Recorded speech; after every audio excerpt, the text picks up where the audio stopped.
The day they lowered my son into the ground, I thought my heart had gone with him. Michael was my only boy, my pride.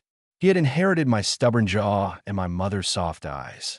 When cancer came for him, I sat by his hospital bed night after night, hoping, praying that I'd be the one to go first. A father should never have to bury his son. But as painful as the funeral was, nothing prepared me for what happened the very next day.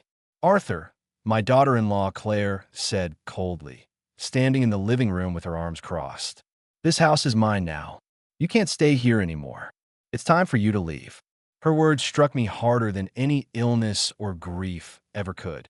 This was the house I helped Michael build with his own 2 hands.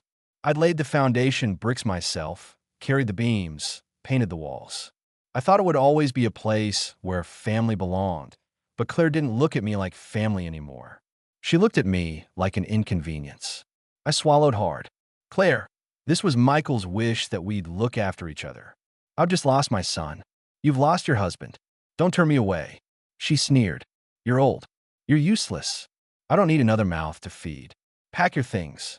And so, with trembling hands, I folded the few belongings I had left into a battered suitcase. No photos, no heirlooms.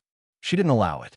I walked out of the house I had built, homeless, heartbroken, and betrayed, with only the clothes on my back and the memory of my son's laughter echoing in my mind. For weeks, I slept wherever I could, sometimes on a bench in the park, sometimes in the corner of shelter. My pension barely covered food. I wondered what I had done in life to deserve such cruelty. Every time I closed my eyes, I saw Michael's face, and I promised him I wouldn't give up, even if the world had cast me aside. Then came the letter. A law firm summoned me for the reading of Michael's will. My hand shook as I opened the envelope. Claire would be there, too, no doubt expecting to inherit everything. The day arrived. The lawyer's office was neat, lined with books and the faint smell of coffee. Claire sat across from me, wearing expensive jewelry that Michael could never have afforded. Her lips curled in a mocking smile when she saw my worn-out coat and tired eyes. "Well," she whispered, leaning close, "don't get your hopes up. Michael knew who really mattered to him." I bit my tongue and kept silent. The lawyer began reading. "To my beloved wife, Claire," he said, "I leave the sum of $50,000 to ensure she is cared for in my absence." Claire's smile widened. She sat up straighter, ready to receive the fortune she believed was hers.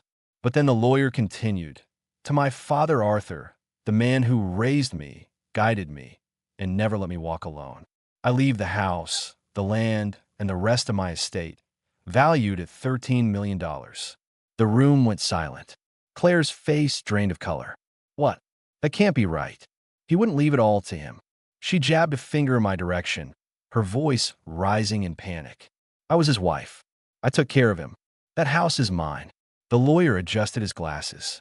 "I assure you, Mrs. Claire, these are Michael's exact words. He was very clear. His father made the house, and his father will keep it." I sat frozen, the words washing over me like a storm breaking. My son had remembered. In the darkest moment of my life, when I thought I had nothing left, Michael had given me back everything. Claire lunged across the table. "You tricked him. You made him write this." I shook my head slowly, my voice quiet but steady. "No, Claire. This was Michael's will. He knew your heart better than I did. He knew who would honor his memory and who wouldn't," she screamed.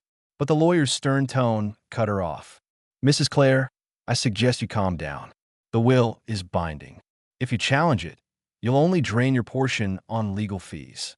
Tears stung my eyes, not from sadness, but from a mix of relief and vindication. My son had spoken for me from beyond the grave, restoring the dignity that Claire had tried to strip away. Later, as I walked out of the lawyer's office with the keys to the house in my hand, I felt Michael walking beside me. I whispered into the wind, "Thank you, son. You gave me back my home." I returned to the house a week later. Claire was gone, leaving behind broken furniture and empty drawers, but I didn't care. I stood in the middle of the living room, ran my fingers along the wall I had once painted, and felt at peace. The neighbors welcomed me back warmly. Mrs. Davis from next door said, hugging me tightly, "We knew you belonged here. This is your home." And it was. In the evenings, I sat on the porch, sipping tea, listening to the crickets sing. I planted a small garden in Michael's memory, each flower a reminder of his kindness. Sometimes I still heard his laughter in the wind, and sometimes the grief still clawed at me. But I no longer felt abandoned. Claire's bitterness was her own prison. But I had something far greater, my son's love, immortalized in his final gift. I had been cast out like a beggar, but I returned as the rightful keeper of the home my son and I had built together. And every night before I slept, I whispered the same words. Rest easy, Michael. Your father's home now.